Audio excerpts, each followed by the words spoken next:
मैं हूं आपकी दोस्त वर्षा। आशा करती हूं आप सभी बहुत अच्छे से होंगे।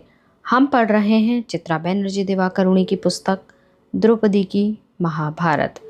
अगर आप हमारे चैनल पर नए हैं तो हमारे चैनल को सब्सक्राइब करना ना भूलें और हमारी वीडियोस को लाइक ज़रूर करें। तो चलिए चलते हैं अपने अगले अध्याय की ओर।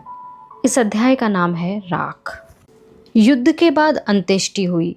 अंत्येष्टि के पश्चात राख को गंगा में प्रवाहित कर दिया गया। राख व अस्थियों के अंतिम अवशेष को गंगा में प्रवाहित करते ही युधिष्ठिर वही नदी के पास उदासीनता में डूब गया। पिछले 13 वर्षों से उसका जीवन इस क्षण की ओर उसी तरह प्रेरित था जिस प्रकार किसी श्रेष्ठ धनुर्धर के धनुष से छोड़ा हुआ बाण अपने लक्ष्य की ओर प्रेरित होता है, परंतु अपना लक्ष्य नष्ट कर देने के बाद उस बाण के पास करने के लिए क्या शेष रह जाता है। हम सभी के बहुत प्रार्थना करने के बावजूद युधिष्ठिर नदी के तट से हटने व हस्तिनापुर लौटकर अपने राज्याभिषेक के लिए नहीं माना। कई सप्ताह तक वह बैठकर उस निर्जन स्थल को देखता रहा जहां अब कुछ नहीं उगेगा और जहां की वायु उस स्थान पर मारे गए हजारों लोगों के मृत्यु विषाद से विषैली हो चुकी थी। परंतु उसे सबसे अधिक अपने भाई कर्ण का विचार आ रहा था, जिससे वह इतने लंबे समय तक घृणा करता रहा। उन सप्ताहों के दौरान मैं उसके साथ रही क्योंकि मैं उसे अकेले छोड़ने में डर रही थी। प्रतिदिन हम वही बातें दोहराते रहते थे, मानो उसका मस्तिष्क किसी गहरे गड्ढे में चला गया था जिसमें से बाहर निकल पाना उसके लिए मुश्किल था। उसकी मृत्यु पर मैं कितना प्रसन्न हुआ था, युधिष्ठिर ने कहा। मैं अपने स्वार्थी सुख में यह भी भूल गया कि उसी दिन उसने मुझे और उससे पहले भीम, नकुल व सहदेव को प्राण दान दिया था। मैंने तब यह सोचा क्यों नहीं, हम में से किसी ने भी यह क्यों नहीं सोचा। हम भागकर उसका शव देखने पहुंच गए। हमने प्रसन्नता से चिल्लाकर अर्जुन को बधाई दी, जबकि हमें पता था कि अर्जुन ने उसे अनुचित ढंग से मारा था। भ्रातृ हत्या का भयंकर पाप अर्जुन को नहीं अपितु मुझे लगेगा, क्योंकि उसने वही किया जो मैंने उसे करने के लिए कहा था। उसकी बात से मेरा अपना प्रायश्चित भाव भी उभर आया। यदि मैंने उसे यह सब पहले बता दिया होता तो आज उसे इतना हृदयाघात न होता, परंतु मैं इस प्रकार पश्चाताप के साथ समय नहीं बिता सकती थी। मुझे युधिष्ठिर की सहायता करनी थी।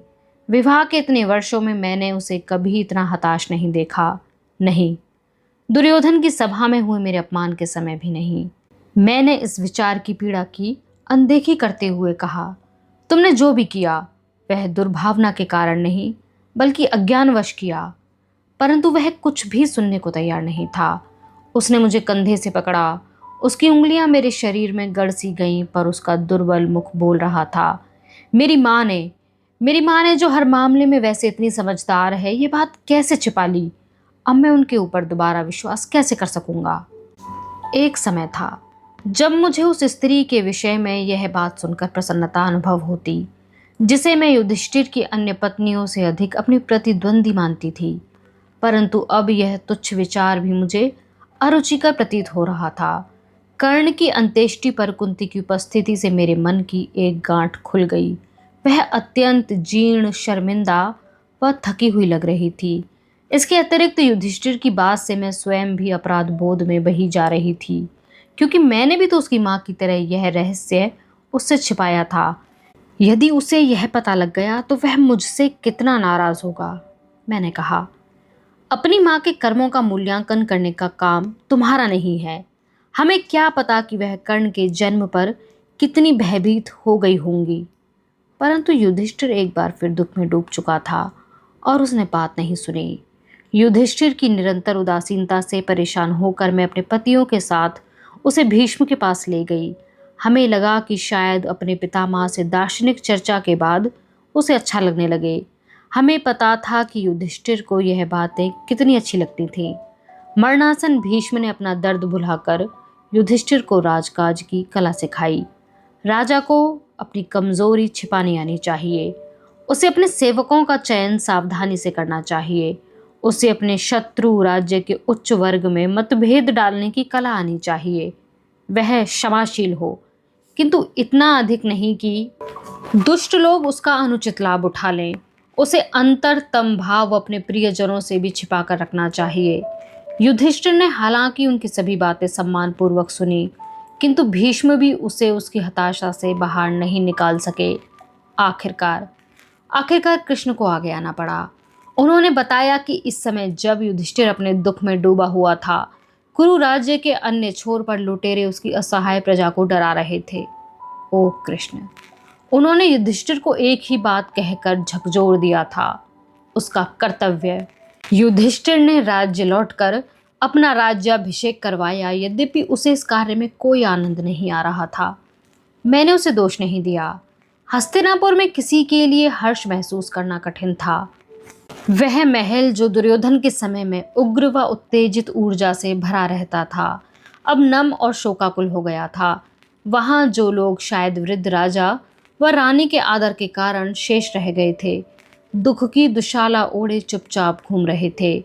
मैंने उन्हें अभिषेक समारोह के लिए अच्छे वस्त्र पहनने के लिए कहा। उन्होंने भयवश मेरी आज्ञा का पालन तो कर लिया, किंतु उन्होंने उत्सव संबंधी वस्त्र अपने तन पर सिर्फ तिरछे से लटका लिए थे। मुझे दाई माँ की कितनी याद आ रही थी। उनके कर्कश अपशब्द उन सभी को तुरंत हरकत में ले आते। मैंने अपने सेवकों को धूल भरी भारी पर्दे हटाकर खिड़कियां खोलने को कहा। मैंने अपनी सेविकाओं को बुलाकर अपने उलझे हुए बालों में इत्र लगाने के लिए कहा। इसके बावजूद सभी ओर से मुझे अंत्येष्टि की गंध आ रही थी।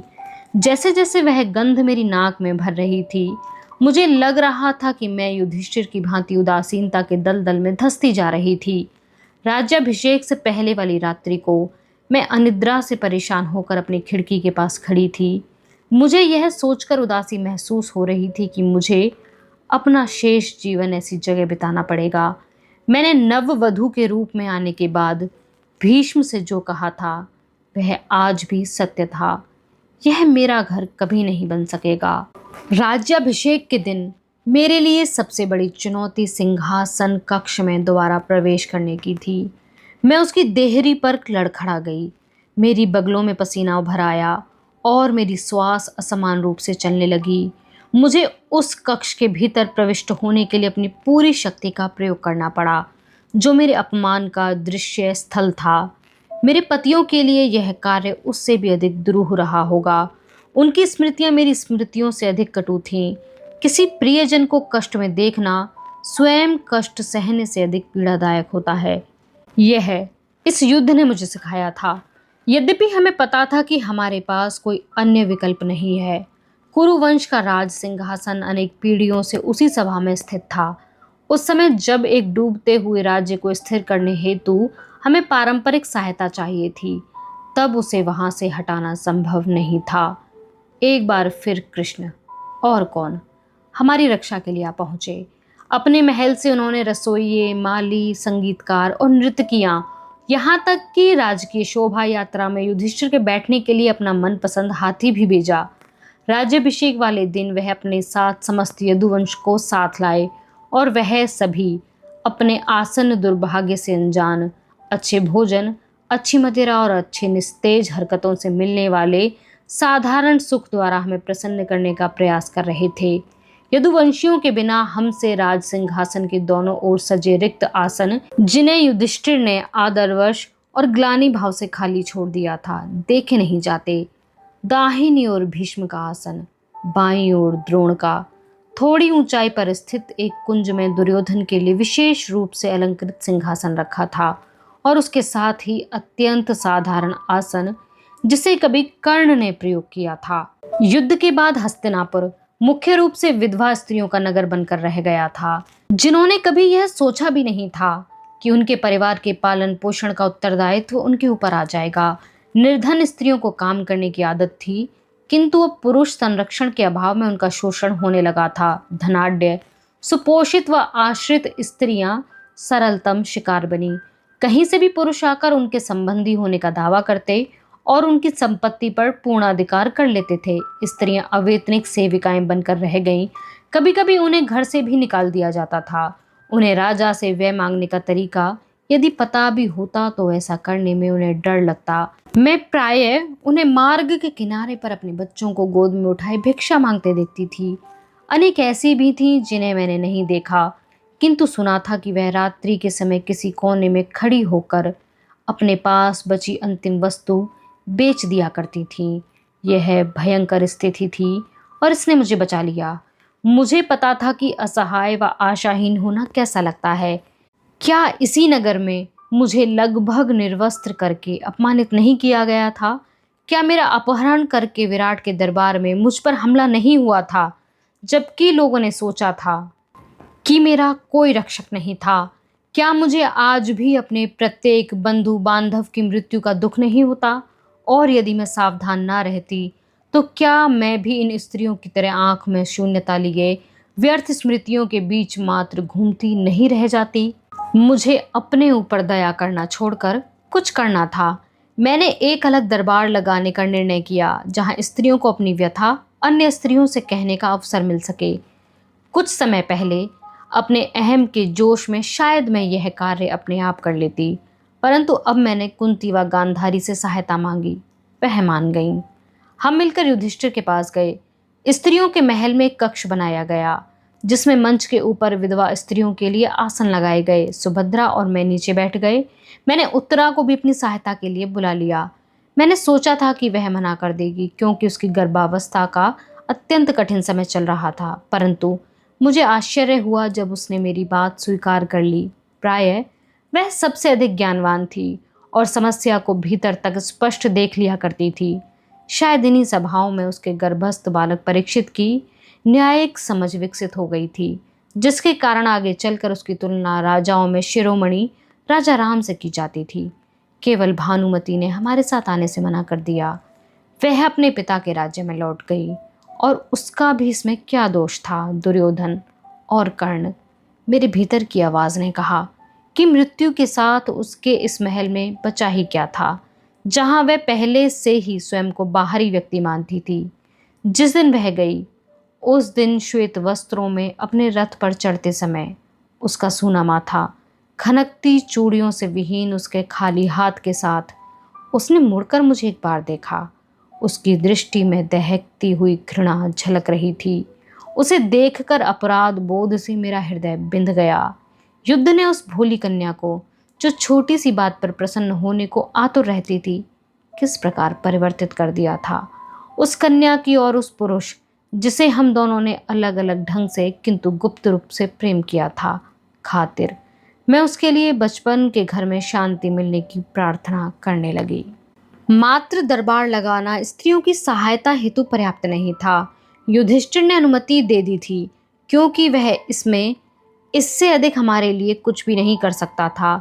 हस्तिनापुर का कोष उस महायुद्ध के बाद खाली होने लगा था, परंतु जब तक हमारे निर्णय को लागू करने की शक्तियां हमें नहीं दी जाती, उन निर्णयों का पालन कौन करता? हम इस कार्य में असफल हो रहे थे जब उत्तरा हमारे पास आई। यह परीक्षित के जन्म से कुछ दिन पहले की बात है, और उसके पीछे 2 सेविकाएं थीं, जिनके पास एक संदूक था। उसकी अलंकृत सजावट देखकर हमने उसे तुरंत पहचान लिया। उसमें उसके विवाह के आभूषण थे। उसने संदूक का ढक्कन खोलकर कहा, अब यह मेरे किसी काम का नहीं है। इसका उपयोग मुझसे अधिक दुर्भाग्यशाली लोगों की सहायता के लिए कर लीजिए। उन आभूषणों को बेचने से जो धन प्राप्त हुआ, उससे हमने विधि की व्याख्या के लिए कुछ शास्त्रियों तथा हमारे निर्णयों की अनुपालना हेतु कुछ सुरक्षा कर्मियों की व्यवस्था की। इससे हो सकता है कि कुछ अंतर ना पड़ा हो, किंतु उत्तरा के काम ने हम सबको प्रेरित कर दिया। हम इधर उधर घूम घूम कर अपने अनावश्यक आभूषणों व वस्तुओं को एकत्रित करने लगे। कुंती ने पांडु की वह शिल्प कृतियां भी दे दी, जिन्हें उसने इतने वर्षों से संभाल कर रखा हुआ था। इन सब की सहायता से हमने निस्सहाय लोगों को उनके अपने घरों में बसा दिया और उन्हें व्यापार करने के लिए सामान भी खरीद कर दिया। समय के साथ यह स्त्री चालित बाजार नगर में व्यवसाय का एक समृद्धशाली केंद्र बन गया, क्योंकि नए मालिकों को अपने सामान पर गर्व होता था और वह चतुराई किंतु उचित ढंग से व्यापार करते थे। जिन्होंने कन्याओं व लड़कों के लिए शिक्षक बनने की इच्छा व्यक्त की, उन्हें हमने प्रशिक्षण दिया। अनेक वर्षों बाद परीक्षित के शासनकाल में भी, जब संसार अपने चौथे युग में प्रविष्ट कर गया था और कली की काली छाया ने संसार को अपने शिकंजे में जकड़ लिया था, तब भी हस्तिनापुर कुछ ऐसे नगरों में से एक था जहाँ की स्त्रियां बिना शोषण का शिकार हुए स्वच्छंदता से अपना जीवन यापन कर सकती थीं। यह अध्याय यहीं पर समाप्त होता है। कल हम आपको फिर से मिलेंगे एक नए अध्याय के साथ। तब तक हमारे साथ इस सफ़र में बने रहने के लिए आपका बहुत शुक्रिया।